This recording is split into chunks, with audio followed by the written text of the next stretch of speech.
Hola, mi nombre es Pedro Panasiuk y quería darte la bienvenida a esta materia que se llama Evangelios y Hechos. En primer lugar, quiero felicitarte por tomar la decisión de capacitarte para servir al Señor. El desafío que tenemos frente a este mundo posmoderno es muy grande y debemos capacitarnos de la mejor manera. Y en segundo lugar, quisiera orientarte sobre la materia que vamos a estudiar y a la vez introducirte en los contenidos que corresponden a la primera unidad. La materia se llama Evangelios y Hechos y corresponde a los libros históricos del Nuevo Testamento según la subdivisión clásica y estará organizada en base a 7 unidades. En primer lugar, veremos una introducción a los libros históricos del Nuevo Testamento. En segundo lugar, consideraremos la situación religiosa de Israel en los tiempos de Jesús. En tercer lugar, haremos una introducción general al Evangelio de Mateo. En cuarto lugar, una introducción general al Evangelio de Marcos. En quinto lugar, una introducción general al Evangelio de Lucas. En sexto lugar, una introducción general al Evangelio de Juan. Y en séptimo lugar, haremos una introducción general al libro de los Hechos de los Apóstoles.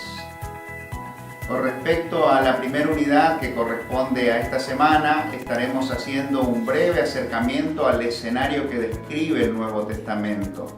Cabe destacar que la situación había cambiado mucho en Palestina desde que se escribieron los últimos libros del Antiguo Testamento. Habían pasado alrededor de 400 años y muchos acontecimientos importantes que marcaron la historia de Israel.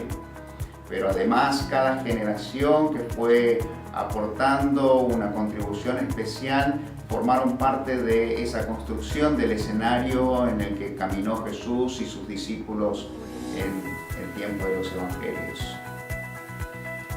Con respecto a la situación poblacional, podemos notar que el pueblo de Israel se encontraba disperso por todo el Imperio Romano, lo cual generaba una variedad de judíos muy interesantes.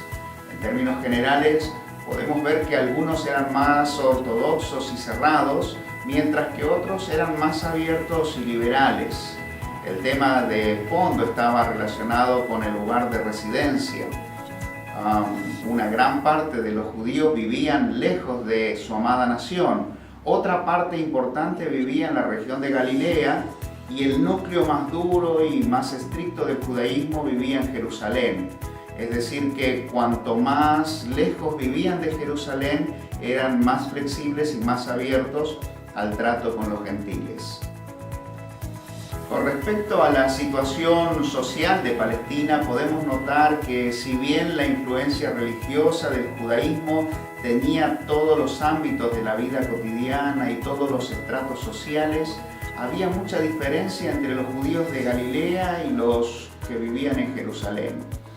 El mayor problema estaba relacionado con la influencia gentil sobre los judíos galileos, lo cual había generado grandes cuestionamientos desde Jerusalén y hasta una actitud de desprecio hacia los judíos galileos.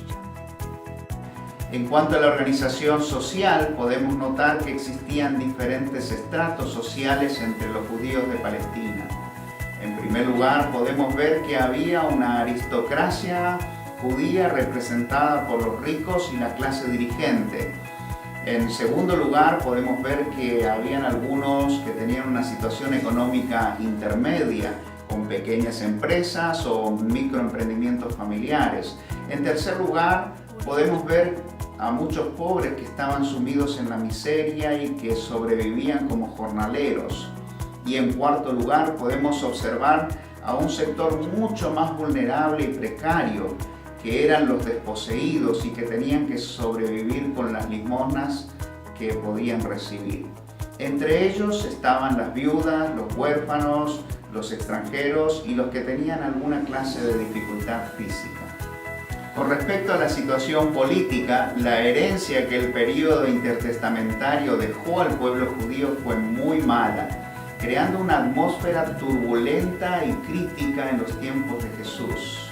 Para esa época Israel se encontraba sometido al dominio romano y debía tributar impuestos muy pesados a las arcas del imperio.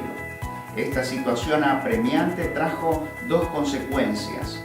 Por un lado se generó dentro del pueblo de Israel movimientos de sediciones y revueltas en contra de la influencia romana, y por otro lado se generó una gran expectativa mesiánica escatológica dentro del pueblo de Israel, que preparó la llegada para el Mesías, en este caso el nacimiento de Jesús. Con respecto a la situación económica, Palestina tenía una ubicación muy estratégica para el comercio, pero además era una zona muy próspera y productiva. Por un lado podemos ver que Galilea tenía una riqueza muy grande relacionada con la pesca en el lago de Genesaret y con la agricultura en la Baja Galilea. Pero por otro lado podemos ver que Jerusalén también generaba mucha actividad económica, especialmente en torno a lo religioso, porque venían muchos peregrinos de lejos para celebrar las fiestas judías y también se necesitaban sacrificios para realizarlos en el templo, y por otro lado habían impuestos relacionados con el templo y con lo religioso de Israel que se debían cumplir. Este escenario relacionado con la pesca, la agricultura, la ganadería y lo religioso sirvió a Jesús para transmitir sus enseñanzas en forma gráfica a través de parábolas. Te invito a profundizar en la lectura del material que hemos preparado, cotejar los versículos bíblicos que citamos y buscar en un diccionario las palabras que te parezcan desconocidas o que no entiendas.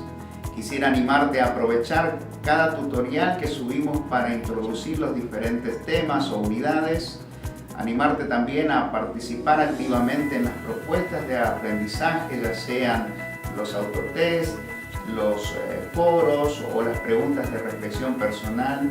Y quisiera animarte también a que puedas llevar un ritmo de estudio semanal tal como se propone en la materia, y así te permita construir un aprendizaje progresivo hacia la comprensión de los contenidos teóricos, pero también hacia la aplicación práctica en tu vida personal cotidiana. Bienvenido.